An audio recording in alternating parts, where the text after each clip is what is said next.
កំណើតខែរតនគិរីទឹកដីអឆាតអរុណរាំងអើតលាក្រុងភ្នំពេញ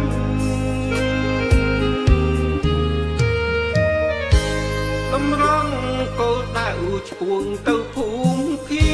គឥសានកម្ពុជាជាប់ព្រំប្រទល់ដំណើរថ្មើរជើងគ្មានក្តីកង្វល់បំណងចង់ផ្ដល់ផ្សព្វផ្សាយផ្សាយទេសចរអនតាមដងផ្លូវប្រឹក្សាខៀវខ្ចីបាសាបាសីហងហើជ្រវត្ត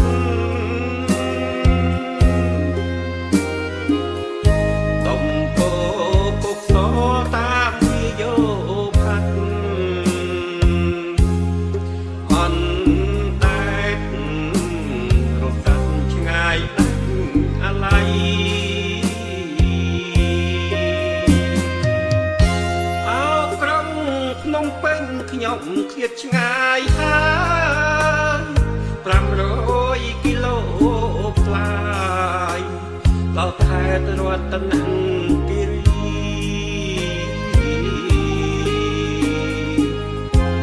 ចាយភាគតិចមិនភ្លេចរាជធានី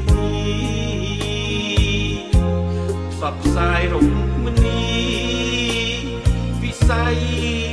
ទេសចរ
ខ្ញុំឃ្លាតឆ្ងាយហើយ500គីឡូផ្លាយដល់ខេត្តរតនគិរី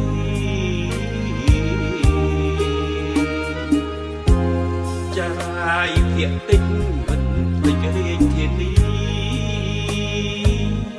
ផ្សព្វផ្សាយរំមនីវិស័យទេ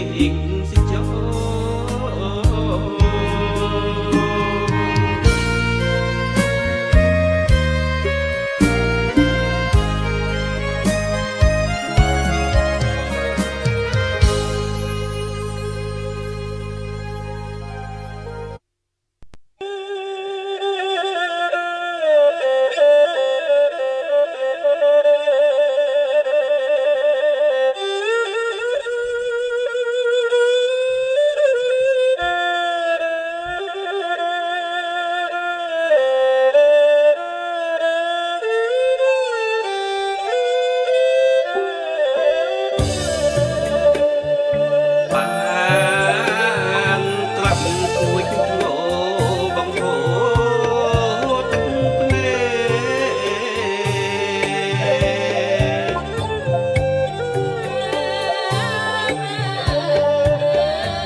សុខឡាឧស្សាហ៍នវាត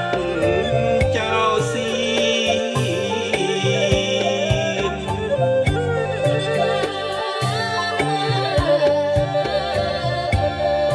បានតាញ់គំរីមឈុំឆាយរាល់ថ្ងៃ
ស្រុកបានលងភូមិកំណើតខ្ញុំចំនួនសង្គមរៀងនិយមស្រុកកំណើតខ្ញុំកើតនៅទីនោះពេលនោះគ្មានឆ្ងាយអាឡ័យស្រណោះទឹកដីព្រឹកត្រីសម្រង់ប្រែស្លោកូនអស់ព្រោះតែសង្គ្រាមជេងយ៉ាងឡោមលួងលោមអារម្មណ៍បន្ទាយដែងទល់មុខផ្ទះខ្ញុំដួលវត្តស្វាយភ្នំលើដីក្រហមអណ្ដូងទឹកក្បែរផ្ទាំងយោងចិត្តងូតដញាតិមិត្តចិត្តខាងរបងរួមសពកន្លងបងកូនជនជាតិមណ្ឌលសុខភាពដើសៀមកឡុងក្បែរផ្សារបានលងង នោះមនីមួយបតំរាល់ថ្ងៃអ្នកនោះទិញដូរជនជាតិខ្មែរក្តីរកទទួលមានគ្មានផិតភ័យនៅលើទឹកដីអេសានកៅស៊ូបាំងថាងកញ្ចាញកូនមកយ៉ាដាវជួយជ្រៅព្រៃភ្នំអូបន្សែងបឹងធំខ្ញុំនឹកស្ននងនឹករឿងអតីតត្រលៀនយន្តហោះសង្គ្រាមឆាបឆេងទីនោះឲ្យខ្ញុំស្រនងខេត្តវត្តនគិរី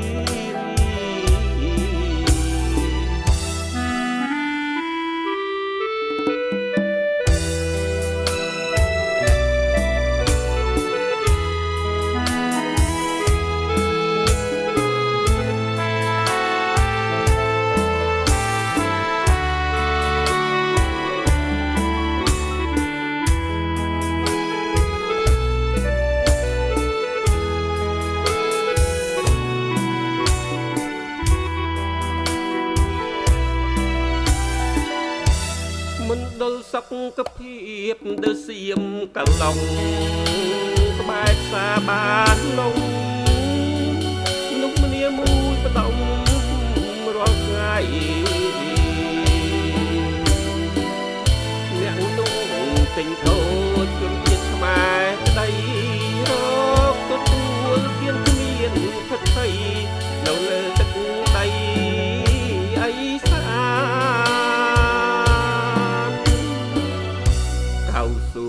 បាំងថាងកញ្ចាញកូនមកយ៉ាដាវជួយជ្រៅព្រៃភ្នំអូបន្សែងបឹងធំខ្ញុំនឹកស្រណង